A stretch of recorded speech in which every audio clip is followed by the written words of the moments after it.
what are the issues with enforcement of emergency arbitrators' decisions. Today, we will be talking about uh, an emergency arbitration, uh, which was started on 13th of March 2020. And I was representing one of the parties in that. And emergency arbitrators' decision came on 2nd of April 2020. I can go in some detail of this case because after this emergency arbitrator's decision came, since emergency arbitrator dismissed the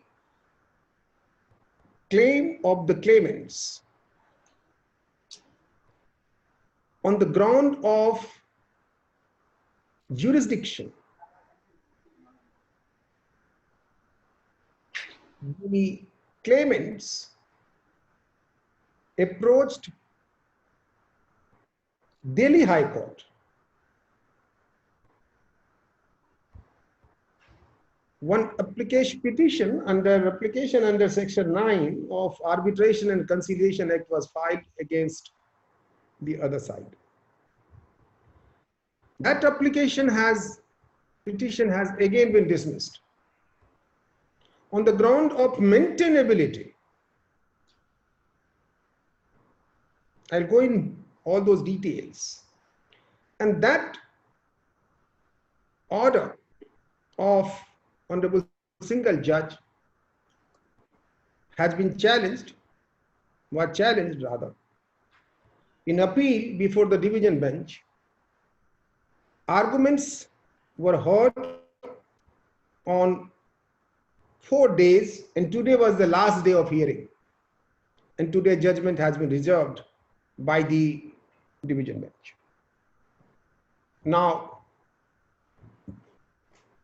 you all know that arbitration is a confidential process. Therefore, the parties or the lawyers associated with any arbitration are not supposed to disclose the details of the arbitration. However, in this particular case, what has happened is, after this emergency arbitrator's decision came, as I said earlier, we challenged this but we approached Delhi High Court. And we prayed for same set of urgent reliefs which we had prayed before the emergency arbitrator. And since judgment has already come of the single judge, it was pronounced on 12th of May 2020. Now it is in public domain. So I can share with you in some detail the facts in very brief so that you have some context when we go along with the emergency arbitrator's process, decision, and the two proceedings in Delhi High Court. In 1986, one joint venture agreement was executed between one Indian partnership firm and one of the biggest auto part manufacturers in Japan.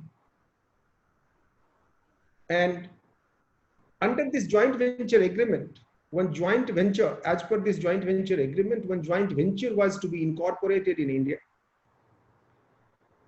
That joint venture was indeed incorporated in India.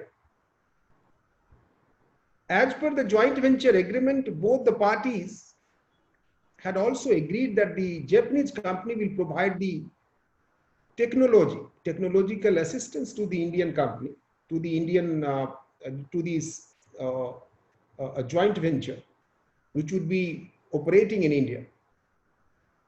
And technology transfer agreement was also executed between the parties. This all happened in 1986. In the year 2012, if I'm not wrong, very interesting development happened when this Japanese company, which is a joint venture partner, tried to acquire one Indian company, which Indian company was already in a competing business with this joint venture in India.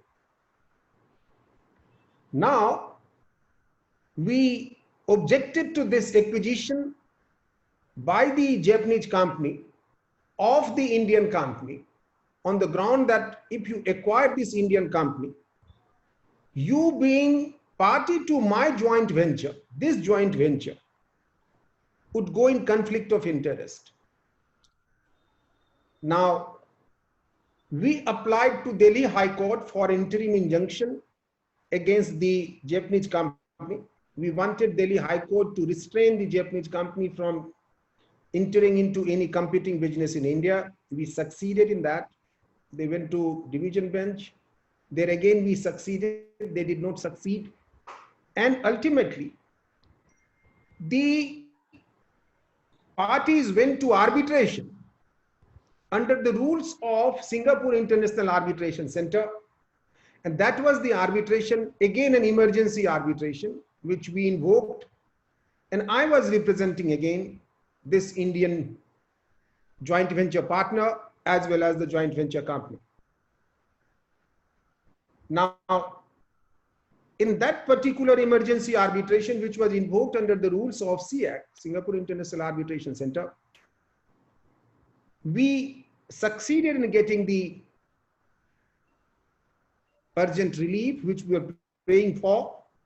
And it was a summary order, summary decision by the emergency arbitrator. Emergency arbitrator said in one line, I have considered the case of both sides, and I am of the view that respondents are liable to be injuncted from doing A, B, C, D. Because under the rules of SIAC, emergency arbitrators are entitled to pass summary decision or render summary decision, which generally is not the case with every other institutional rules. Now, so there again, these were the two parties, the joint venture partners. And again, now we have two parties in this emergency arbitrators. Apart from these two parties, they are the main parties, and we have two other parties. We'll deal with them later. But this arbitration is happening under the rules of JCAA. Now, one may ask this question: how can you have arbitrations happening under the same agreement, under the rules of two different institutions on two different occasions? This can be a valid question. Reason is very interesting, and reason lies in the drafting of the arbitration clause, which is contained in this joint venture agreement. In fact, one would say that it is a pathological arbitration clause. It is not properly worded. This arbitration clause says, in the event of disputes between the parties, if Japanese partner will invoke the arbitration under this joint venture agreement, arbitration will happen under rules of India International Arbitration Center. And if Indian joint venture partner will invoke the arbitration, arbitration will happen under the rules of Japan Commercial Arbitration Association, JCAA. In 2012, again, disputes had arisen, and it was Japanese who wanted to invoke arbitration, who invoked arbitration. But when they came to India International Arbitration Center, there was no such arbitration center to be found, and that led to a situation. That matter went to Supreme Court of India. Supreme Court of India, I still remember in the first hearing, Honorable Judge said that since there is nothing called India International Arbitration Center, other side is suggesting one name of one retired judge. What do you have any objection to appointment of arbitrator? I said I have no difficulty with any particular name or any judge otherwise. But I had said that since parties had agreed that there will be institutional arbitration, though there is no such institution existing today in India. Of the arbitration agreement that parties will go for the institutional arbitration. Let us have institutional arbitration. And in that background, the Supreme Court of India had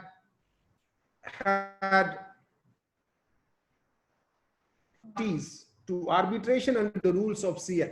And this is how this particular arbitration had taken place under the rules of CI. So that was the background of the earlier round of litigation. Now, what has happened now is this. Ratan sir? So now? Sir, could you just repeat the facts again, because of the network issue, we couldn't hear properly what happened.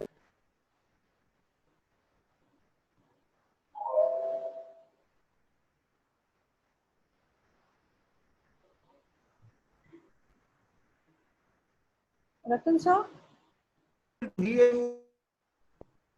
Am I audible? Hello? Ratan? No. Hello?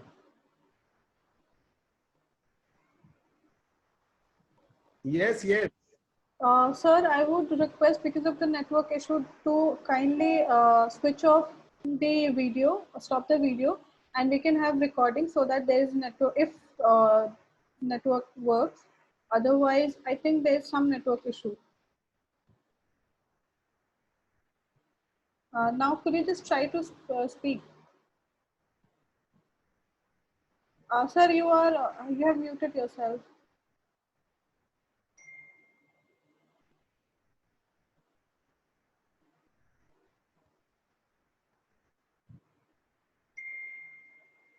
Now it's okay? Yes, sir. Yes, sir. Is it okay now? No, sir. Just try Okay. once switching off your video and just try to speak.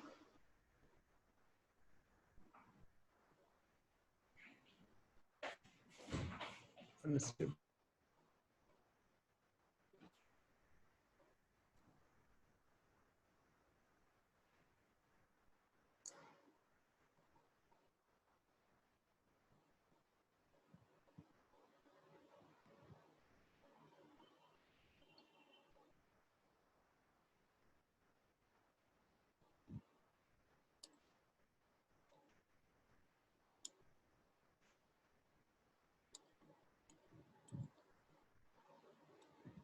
Mm-hmm.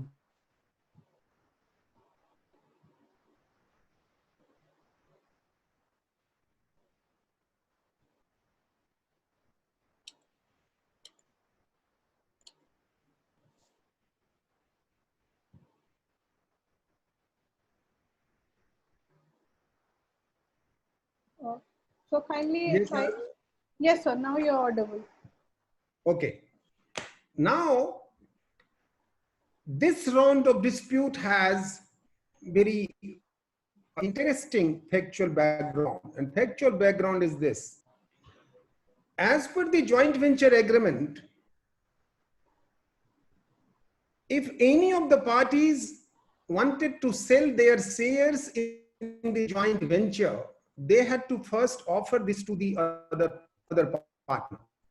That was one clause. And second was, no party will be assigning their rights in the agreement directly or indirectly to others without the prior consent of the joint venture partner. Now, what has happened is this. This Japanese joint venture partner has gone for consensual acquisition of itself In other words, another Japanese company has acquired this Japanese company, which is the joint venture partner, with the consent of this joint venture partner. So it was a consensual acquisition of the joint venture partner by another Japanese company, which is again an auto part manufacturing company. Now, result of this is that there is indirect acquisition of more than 25% shares in the Indian joint venture, because the Japanese joint venture partner was having 26% in Indian. So now, since another joint company has acquired this Japanese joint venture partner, and this Japanese joint venture partner has become 100% subsidiary of that Japanese joint venture, sorry, Japanese company. Now that Japanese company, which is called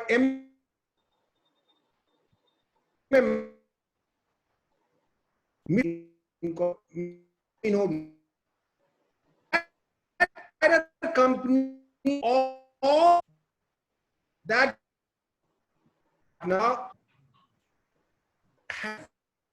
direct 26% in a joint venture.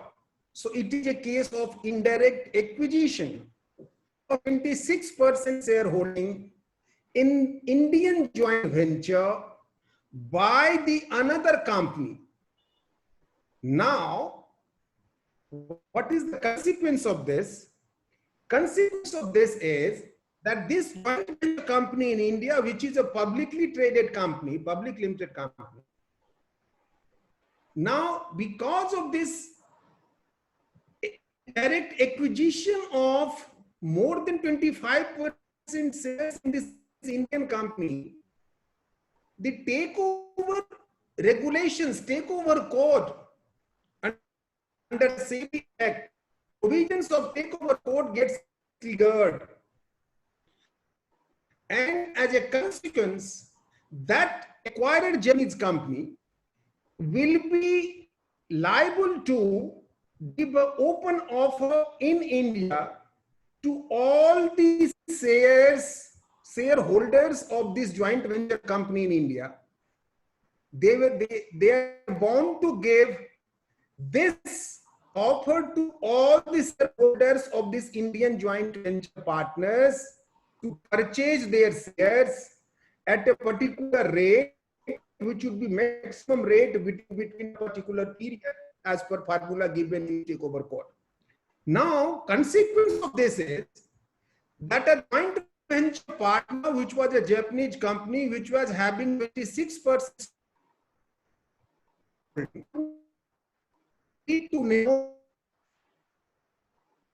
venture, will get majority in Indian joint venture company. This joint venture agreement which we had says that they will never have majority, they will never have more than 40% say.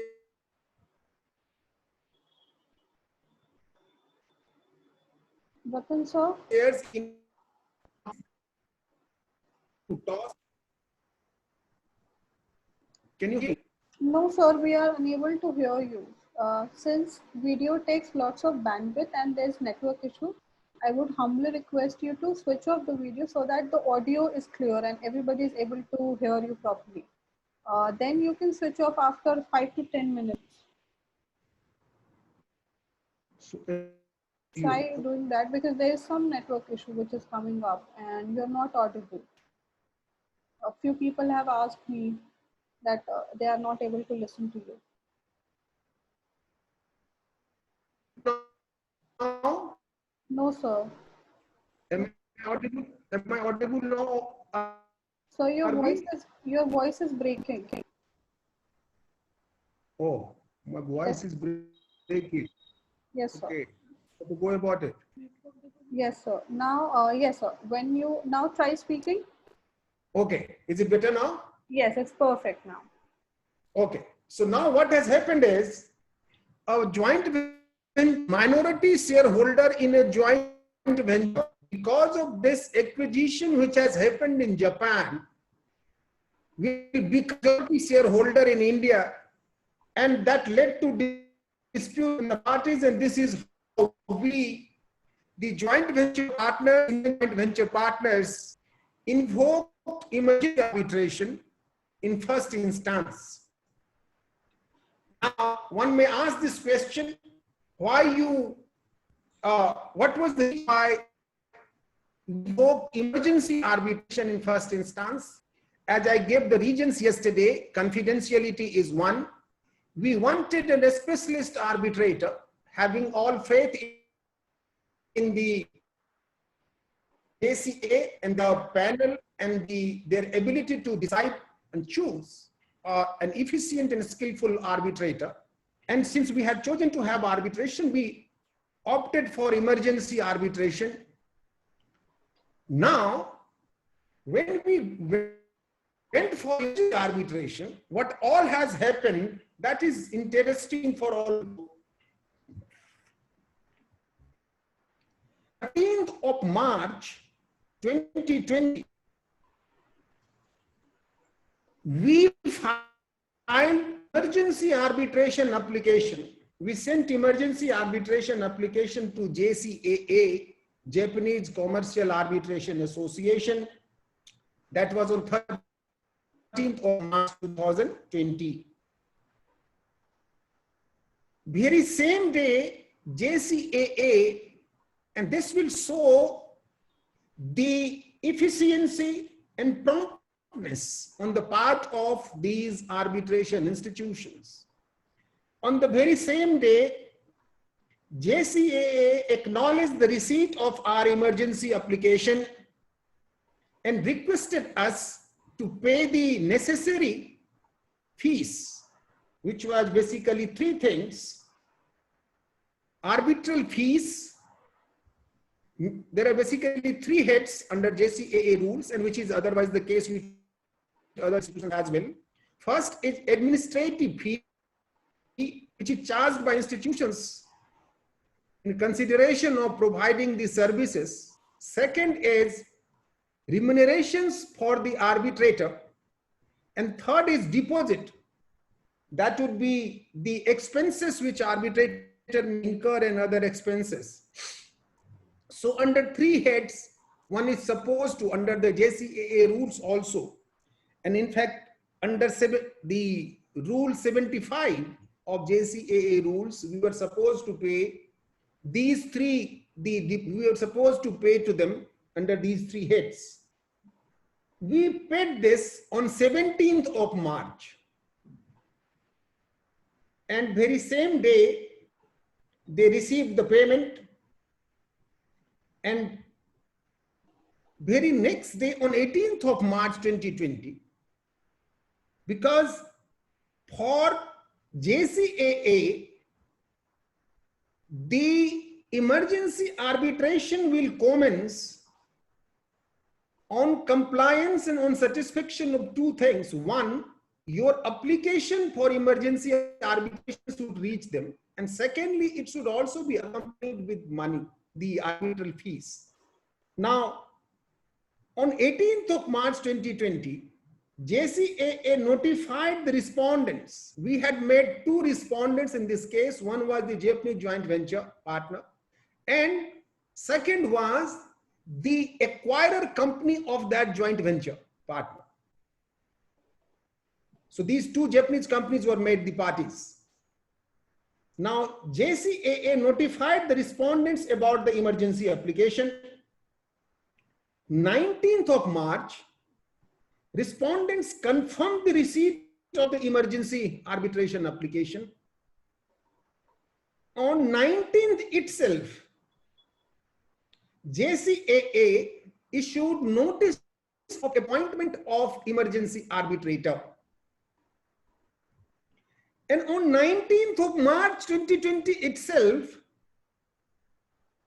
emergency arbitrator issued preliminary directions regarding communications which would be passed by EA. So all the EA details, which EA details of the emergency arbitrator, EA details of the parties were asked for. So 19th is the day when emergency arbitrator is appointed. On the very same day, first preliminary direction came from emergency arbitrator, and 20th of March 2020, very next day, because under the rules of JCAA, emergency arbitration has to get over within 15 days. Now, 20th of March 2020, a detailed procedural order was issued by the emergency arbitrator, and essentially four directions were passed. That is very important for all of you to keep in mind. One was direction to the respondents to submit reply to the emergency arbitration application which we had filed. Two was to submit request, if any, for witness evidence, and how many, with regions. So emergency arbitrator asked the parties to inform the tribunal whether they wanted witnesses to be cited and whether they wanted witness statements to be filed, and if so, how many witnesses they wanted to cite. And parties were also asked to give the reasons why they wanted to cite witnesses. This was the second direction. Third direction was to submit request for hearing, if any, and whether it should take place through VC. Now, parties were directed to say whether they wanted hearing. Now, what do you mean by hearing? It is hearing in typical international arbitration, whether it is emergency or otherwise. It would mean evidentiary hearing and oral hearing, both. So, emergency arbitrator said, if you want hearing, tell us, and if at all it has to happen, tell us whether you want to VC or otherwise. These were the three directions. Fourth was, the emergency arbitrator said that I will be rendering my decision on 2nd of April 2020. One important thing which we must know, that under JCAA rules, if hearing has to take place, under Rule 77, if hearing has to take place, this can happen only for a day. So that is one interesting aspect. And under 77 itself, it also says that emergency arbitrator will render its decision within 2 weeks, not 15 days, 2 weeks. So what happened was this: 20th was the 20th arbitrator. 21st March, we requested for amendment in the procedural and we requested for witness. What we said was, parties should be allowed to state their position whether they wanted to cite witnesses after they would have exchanged the pleadings. We had already filed our request for emergency arbitration. So our emergency arbitration application was already filed. Direction was given 1 day before by the emergency arbitrator to the respondents to file their response. But emergency arbitrator wanted us to inform the tribunal immediately whether we wanted any witnesses and whether we wanted hearing to take. To that, what we said was, let parties decide on this particular aspect of necessity or otherwise of witness statements or witness evidence after pleadings are exchanged. Because the claimant, you would like to see what position respondent take, whether the case is admitted, and if so, to what extent, whether the case is denied, and if so, to what extent. And you take your position, you take your position. This typical common law approach. In civil law countries, it is invariably the case that parties file witness statements along with their pleadings itself. So that is the memorial type of pleading, which you see in moot courts. But in law influenced international arbitration, witness statements are exchanged after pleadings are exchanged, because it helps the parties in understanding the controversy, the controversy, how much remains in dispute. Now, since we asked for amendment in the procedural order on 21st, procedural order was of 20th. So very next day we asked for this amendment, and 21st itself, on the very same day, emergency arbitrator denied our application and prayer for amendment. And result is ultimately in this particular emergency arbitration that none of the parties cited any witness. No witness statement was filed. Now, as by the 20th of March order, on 25th of March 2020, respondent filed its reply to our emergency arbitration application. So they were given 5 days to file their reply. This is where sometimes one may argue and one may say that respondents are taken by ambush, or respondent ambushed in emergency arbitration, because claimant will have enough time, or they will obviously prepare themselves well before they initiate emergency arbitration process and they file their emergency arbitration application. But respondents are always given very, very less time, because if whole process has to get over within 15 days, it cannot be given months and months, which generally is the case with main arbitration. So here, within 4 days, respondents filed their response. That was 25th of March. 26th of March, we sought tribunal's leave to file rejoinder, because certain additional pleas were taken which were beyond the scope of the pleading of claimant. However, very same day, he denied this application, and ground given was that claimant could have anticipated these pleas. Now, 26th claim for the EA itself, EA rejects the application for filing rejoinder.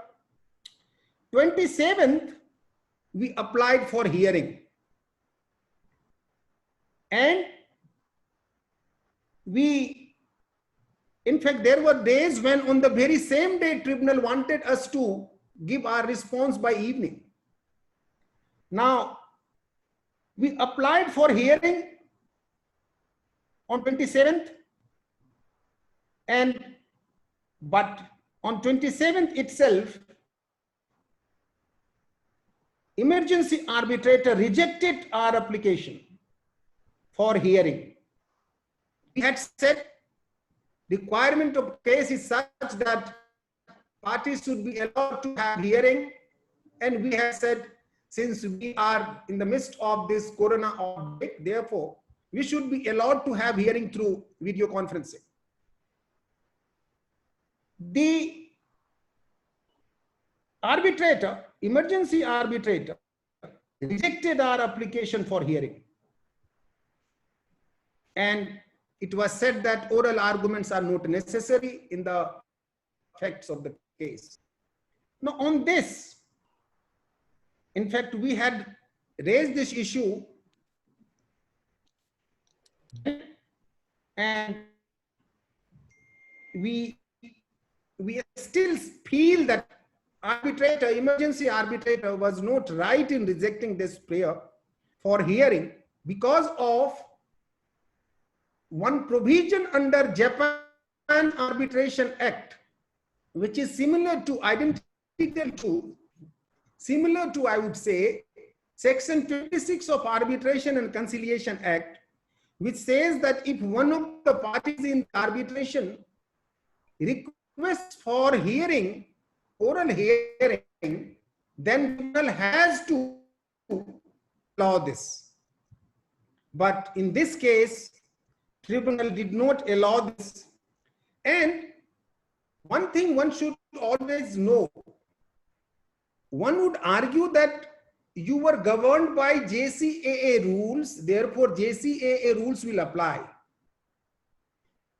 Whenever you have, first of all, JCAA rules does not have any position, any provision to the contrary. Even if there was a provision to the contrary, if something is an issue of, which is, if in a particular domestic legislation, lex arbitrae, you have a mandatory provision and you have conflicting institutional rules, lex arbitrae, mandatory provision of lex arbitrae always prevails over conflicting rule of any institutional rules. In fact, there is nothing to the contrary in the institutional rule. Now, therefore, it was in, that is my position, that it was necessary for, it was obligatory on the part, it was an obligation on the part of the emergency arbitrator to allow the parties to have oral hearing, which was declined. Now, what happens thereafter is this. On 27th itself, emergency arbitrator,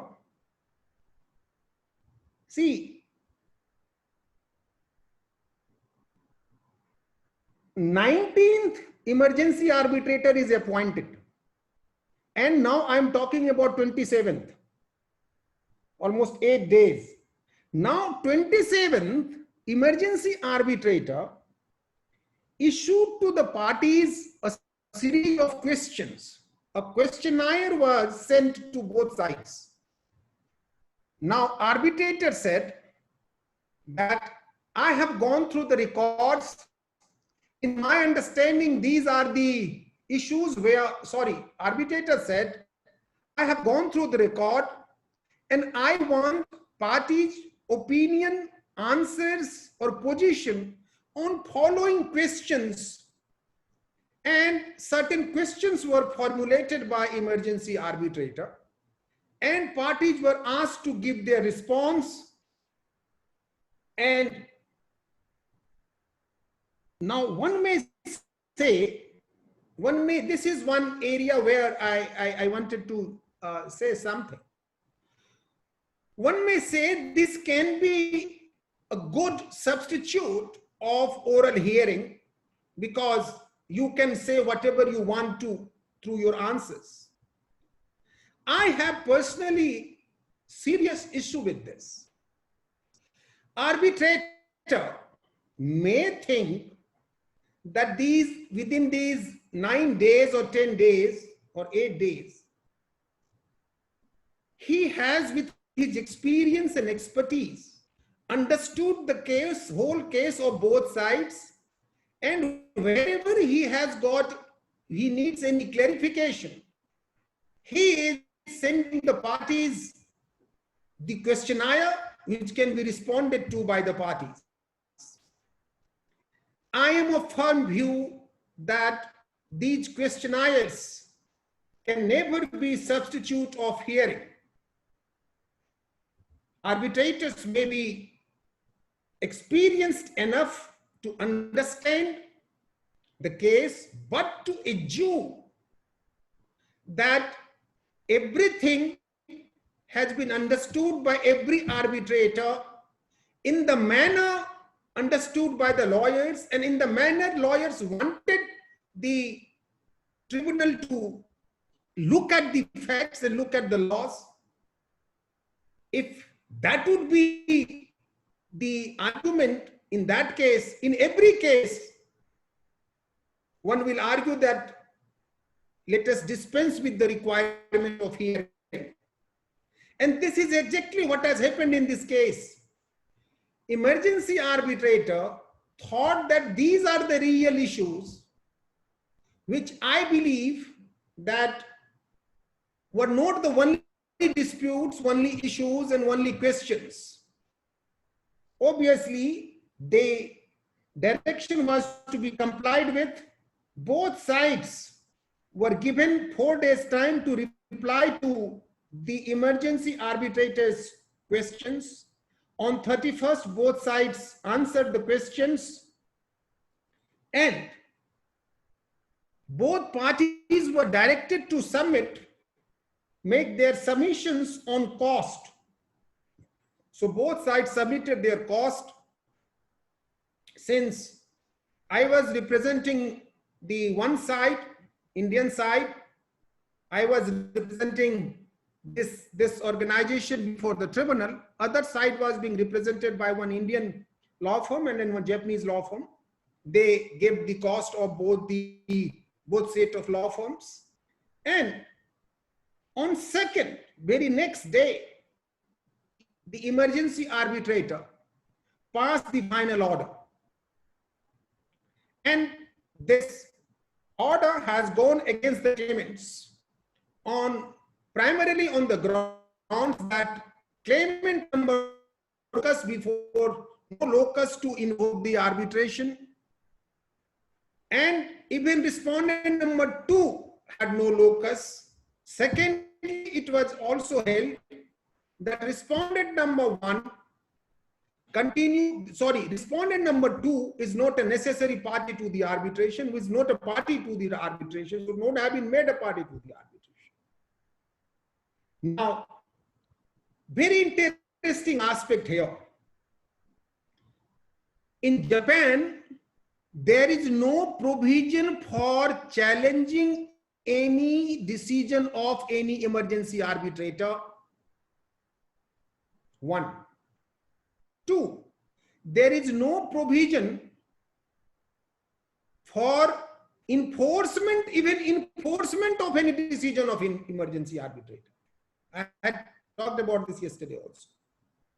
Like in India, but the institutions have their rules. Like in India also, we have institutions having such rules, like MCI. Now, let us see the twist which has come to this whole controversy. In 2015, Law Commission, when this on the recommendation of Law Commission of under the chairmanship of Justice A.P. Shah, the Arbitration and Conciliation Act was amended. In para 41 of Law Commission's report, it was written that any interim order or any order passed by any arbitral tribunals are not enforceable in India, because New York Convention does not recognize such orders for enforcement. Therefore, any order passed by any tribunal in a foreign seated arbitration would not be enforceable in India, and therefore will not be an efficacious order, an efficacious remedy for a party which wanted any protection with respect to any cause of action and assets in India. Now the joint venture is in India. This process of open offer is happening in India. So what we did, we filed an application under Section 9 of Arbitration and Conciliation Act in India. Now Section 9 of arbitration, this Section 9 after 2015 amendment,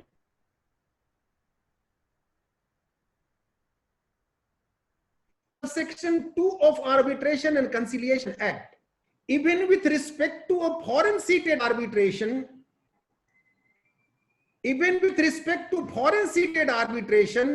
you can approach Indian courts and seek urgent relief, interim measure of protection. We filed this. We relied upon Section 2, subsection 2. But this petition of Section 9 saw an interesting fate of dismissal by Honorable Single Judge. Honorable Single Judge found this petition not maintainable on 3 grounds for 3 reasons. One, and for this I have to read to you Section 2, subsection 2 of Arbitration and Conciliation Act. This says, this part shall apply. This is 2, subsection 2. This part shall apply where the place of arbitration is in India. So it talks about part 1 of Arbitration Act, which applies to arbitration in India.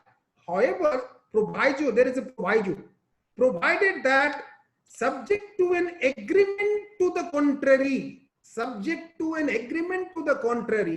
the provisions of sections 9, 27 and clauses B of subsection 1 of subsection 37, so subsection 3 of section 37 shall also apply to international commercial arbitration, even if the place of arbitration is outside India, and an arbitral award made or to be made in such place is enforceable and recognized under the provisions of part 2. So section 2, subsection 2 says, unless parties have agreed otherwise, even with respect to a foreign seated arbitration, you can come to India and obtain a relief under Section 9. This is what we did. However, Honorable Single Judge decided against us for 3 reasons. 1, since under JCAA rules, there is a provision for emergency arbitration, therefore it amounts to an agreement to the contrary between the parties. Therefore, section 2, it is hit by section 2, subsection 2. Therefore, this petitioner, having availed emergency arbitration, cannot come to this court because there is a provision for emergency arbitration. I'll rephrase this. First ground given by this Honorable Single Judges, since there is a provision for emergency arbitration under JCAA rules, this amounts to an agreement to the contrary under section 2, subsection 2. In other words, parties agreed that they cannot come to India. That was the one ground. Second reason given was because there was a reference made to Rafale judgment of Delhi High Court with regard to one emergency arbitration decision under CAC rules. I had talked about this yesterday also. Now, Honorable Single Judge held that under CAC rule, there is a provision that parties can go to court also. In fact, how it is worded is that it is not incompatible for the parties to go to court for interim measure of protection. That is the wording of one of the provisions of SEAC rules. Honorable single judge holds that since there is no such provision under JCAA rules, therefore you cannot go to court. That is my reading. And that is what is the penultimate paragraph of the judgment. Therefore, it amounted to an agreement to the contrary. That was the second finding given. And third finding given was doctrine of election. It was said once Indian joint venture partner opted for emergency arbitration, now it cannot come to Indian court for the same relief. And fourth reason given was under Rule 77, under Article 77 of JCAA rules, a party is entitled to approach the same emergency arbitrator for modification of his decision. So it was a remedy which you could have availed. These were the sum and summary of the judgment, which we have challenged, and I argued for. This matter went on for many days, and today judgment has been reserved. My understanding and the grounds of appeal and my argument before Honorable Division Bench was that existence of provision for emergency arbitration in under JCAA rules cannot be said to be an agreement to the contrary, cannot amount to an agreement to the contrary, for simple reason that we have to see the purpose of section 2, subsection 2 of section 2. It was brought for the purpose that any order passed by any foreign seated arbitrator is not enforceable in India, because it is not an award, therefore it is not an efficacious order. Whether I would have, there was a provision for emergency arbitration, even if I would have got emergency arbitrator's decision in my favor, if other side would not have complied with that, I had to come back to Indian court for enforcement of that. Indian court would have simply said it is not enforceable in India. And only remedy for me was to again file section 9 petition by referring to subsection 2 of section 2. And Indian court had to apply its mind independently. Now, therefore, purpose of section 2, subsection 2 is that all the orders, whether it is emergency arbitrator's decision or the main arbitrator's decision, since these are not enforceable in India, therefore this is an additional remedy given to you under subsection 2 of section 2. So this is my argument on the first proposition, the first point on which our petition was dismissed on the ground of maintainability. Second was that you do not have under JCAA rules provisions akin to or analogous to SEAC rules which allows parties to go to court. To that our argument has been, and before the Honorable Division Bench also our argument is, which I argued today, is that what has been said in subsection 2, section 2 is there, unless there is an agreement to the contrary, parties will be entitled to come to court and file section 3, section 9 petition.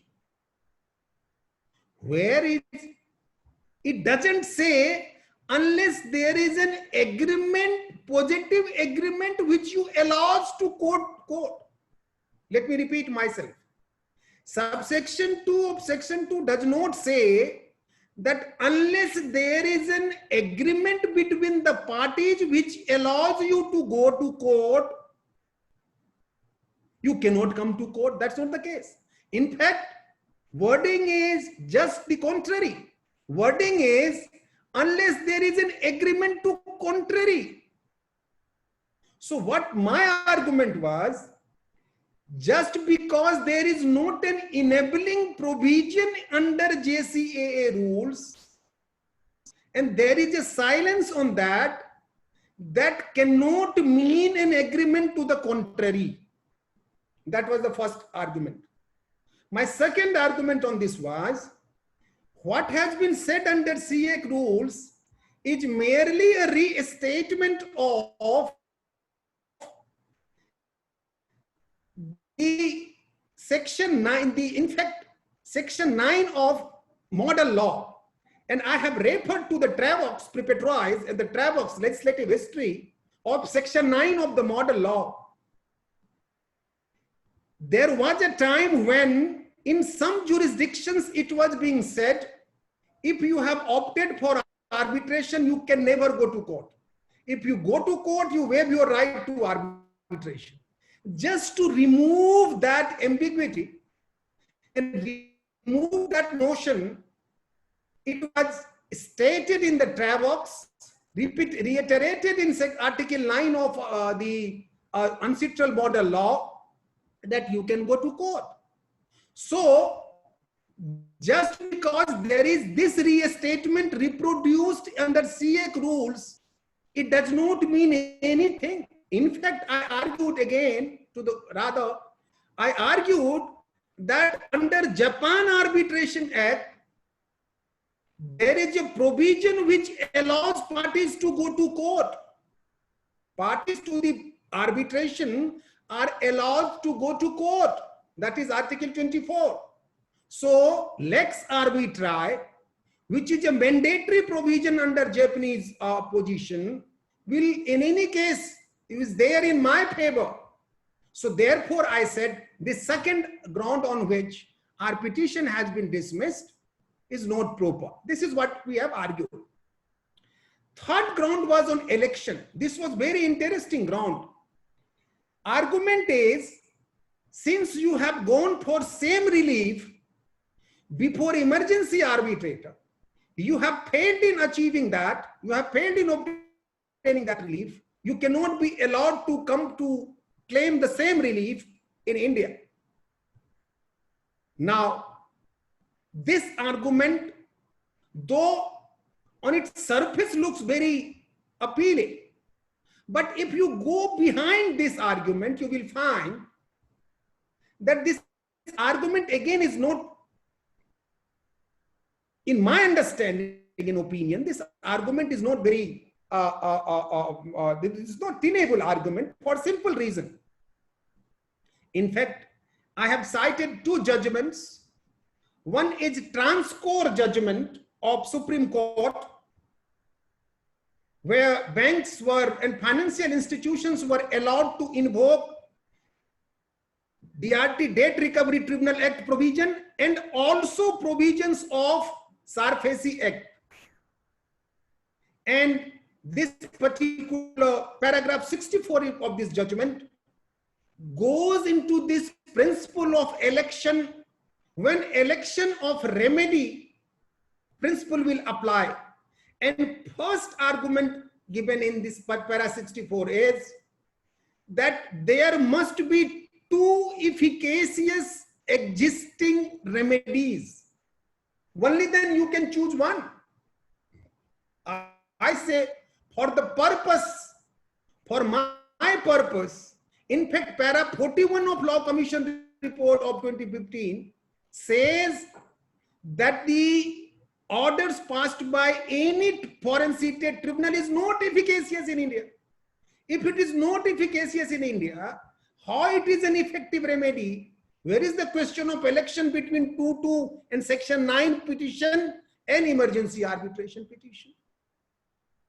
So that was on the election, and I also referred to one judgment of 1909 of Calcutta High Court, very well written judgment, which has been referred in many judgments subsequently, which again reiterates this position, basically says this position refers to American jurisprudence, some House of Lords judgment.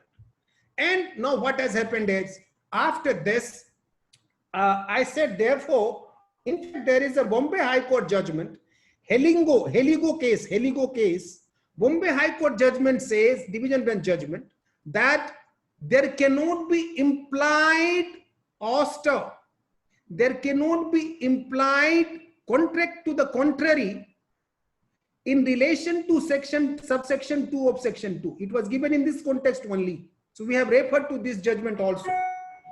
Now it is for the Honorable Division Bench to decide which of how this case goes, but it's an interesting aspect. In fact, I have come to know that certain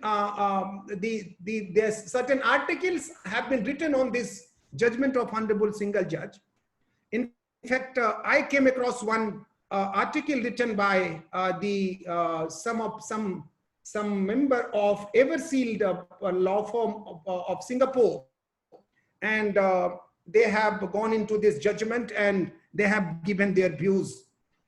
In fact, now it is being said that it is a regressive, in a sense, this judgment. So now we have to wait and see how this this appeal of ours is getting decided in Honorable Delhi High Court. Now time is for question and answer. So I'll now I'll stop myself and I'll start taking questions. Yeah, hi sir. So far there is just so 2 questions have been raised. Let me start with one first. Mary Sports, sir. What could be your stand if you are the advocate for the claimant, the case that you have been discussing so far? So he wants to know what would you have done if you had been the advocate from the claimant side? Oh, I am the advocate for the claimant side. This is what I've been saying since beginning. I have consciously talked about this case, emergency arbitrator's decision which has gone against me. But it is raising very interesting point, very interesting question. And I'm not talking about my earlier experiences of emergency arbitrator, since it has come in public domain. People will get to know about this. Yes. Next. Second question. Can parties agree contrary to mandatory provisions of enforcing country? No, not at all. Mandatory provisions of lex arbitrae, you cannot derogate from. What you can derogate from, which are non-mandatory provisions. In fact, section 4 of Arbitration and Conciliation Act talks about this. It says, when can you waive your rights? So that is the answer. Yes. What is the name of the judgment which has been reserved by the court today? This would be Ashwini Minda, ASHWANI.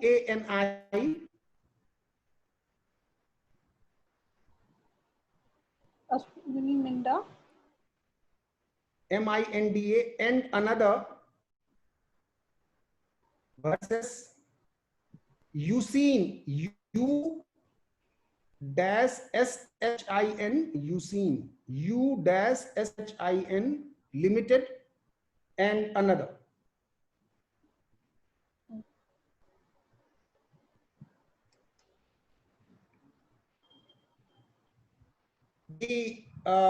The judgment of Honorable Single Judge is also by this name, and which was pronounced on 12th of May 2020.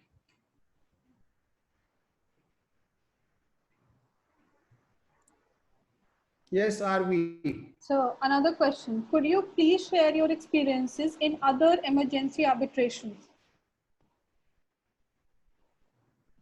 Oh, I was sharing experience of another emergency arbitration while ago when I said that between the same parties. In fact, I refer to one bit which happened between the same parties. And in that case, interesting thing was somehow I was traveling. I said that it is very intense. It is very demanding. And in fact, I still remember I was in a place called Kuching in Malaysia. I had gone for vacation. And that was the time when this arbitration was invoked. And I had to fly back. And this was arbitration seated in Singapore. In fact, the arbitrator which heads one of the biggest law firms in Singapore once said, since in that case, the lawyers from both sides were from India, can we have some hearings in India? So we had 2 days hearing, and that took place in India, and thereafter the detailed written synopsis, submissions, arguments were filed. And as I said earlier, again, CEAC rule is broadly the same. Obviously, all the rules will have some difference here and there. But these are more of procedural in nature. And they authorize the arbitrator, emergency arbitrator, to pass summary decision. So there, in that case, emergency arbitrator had passed this decision in one sentence saying, I agree with the claimants which I was representing then. Yes. Okay. There's one question in which a student wants to know, what's SIR's take on institutional arbitration in India with respect to emergency arbitration in comparison with CEAC and others?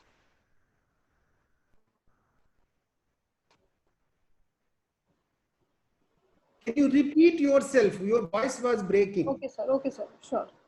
The question is, what is SIR's take on institutional arbitration in India with respect to emergency arbitration in comparison to CEAC or others? Oh, I talked about this in some detail yesterday.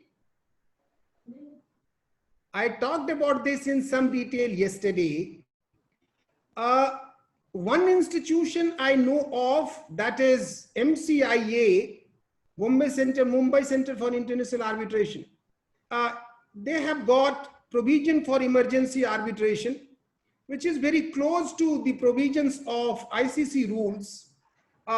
They again say that the emergency arbitrator will decide the disputes within 14 days. But difficulty today is, as I discussed yesterday, difficulty in India is the legislature has not recognized. In other words, your arbitration legislation not recognize emergency arbitration as a concept. Now, so therefore, in the eyes of Indian arbitration law, there is nothing called emergency arbitration. Enforcement of any decision of emergency arbitration. Now, question is, if you do not have legislative framework, how do you really get the decisions enforced? Yes, there are instances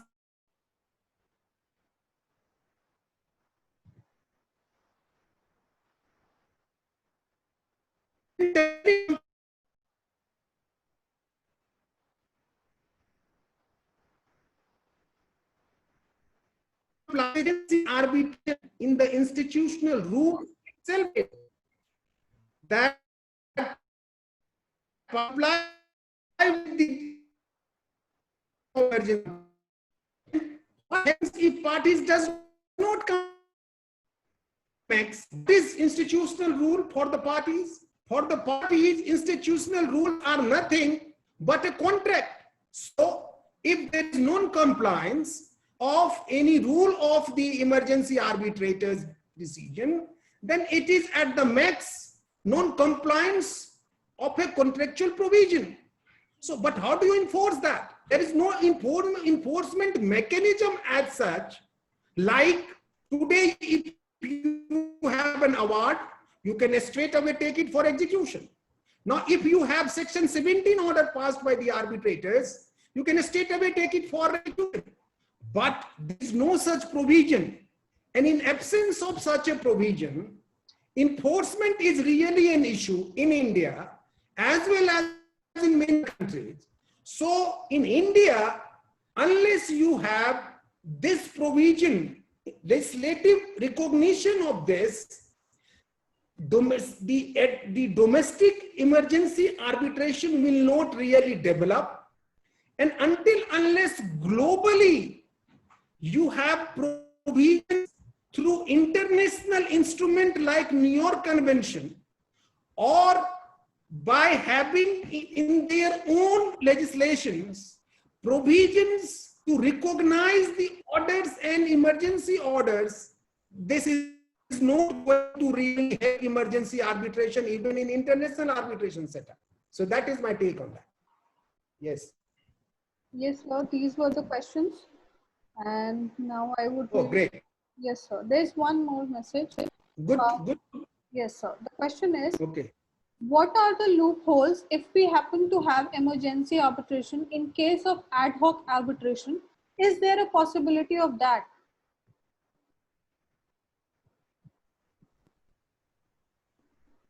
Should I repeat once again? Oh, yeah. Yeah, okay. What are the loopholes if we happen to have an emergency arbitration in case of ad hoc arbitration? Is there a possibility of that?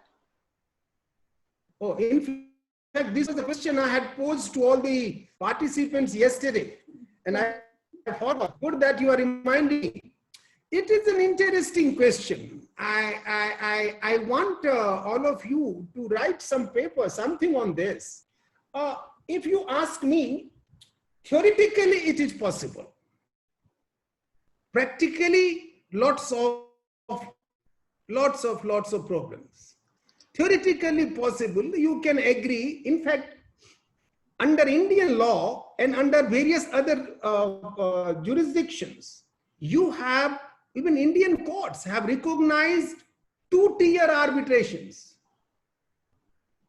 So why cannot, even in ad hoc arbitration setup, we can have emergency arbitration where parties can agree, we will have a sole arbitrator, he will decide on urgent reliefs, for the urgent reliefs, and after we will have a regular and main arbitration tribunal which will decide the matter finally.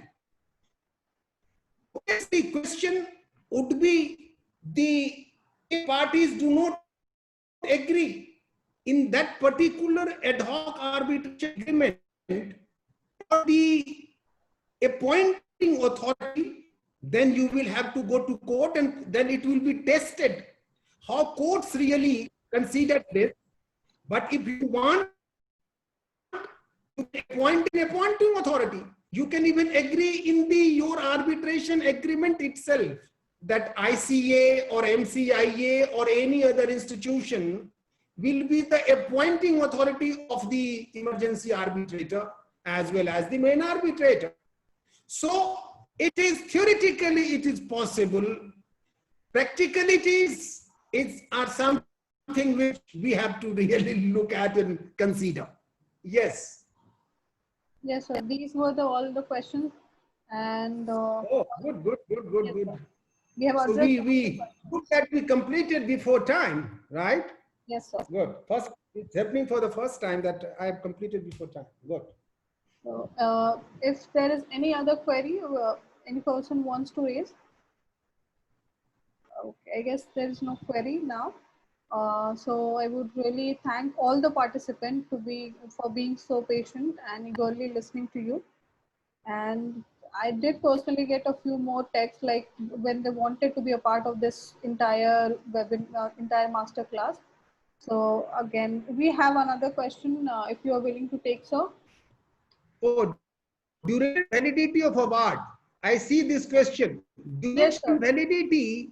Every emergency arbitrators, this the provision under every rule, basically it to emergency arbitrators decision is subject to the orders and awarding case. It can never go beyond the award, and it can even be modified or suspended and nullified by the main arbitration tribunal. Again, there are other grounds, like what happens main arbitration itself has not been invoked within the time prescribed under the institutional rule, like 10 days or 15 days. So it is a prelude to the main arbitration. If you have not invoked main arbitration, then you cannot, your emergency arbitration decision itself cannot can go ahead. And there are detailed provisions given for that under every rule. So you have to just read them. Yeah. I guess those were the questions. And now this session has come to an end. So thank you so much. First of all, you took time for us, and you took so much of enthusiasm in answering all the questions. And I must say the judgment was really repressive after listening to you, all the facts. And thank you so much because personally I had very less knowledge about the entire concept of emergency arbitration. So thank you so much for enlightening us with the basic queries and then taking to the technical aspects. So even someone like student has been very engaging and been able to understand. Some people are really saying thank you in open chat as well as in personal text. So thank you, sir. Thank you all the participants. And we hope to see you for the next session that is scheduled on time tomorrow. So thank you. And now you may disconnect. So thank you, sir. Thank you very much. Thank you. Thank you. Thank you, sir. Thank you.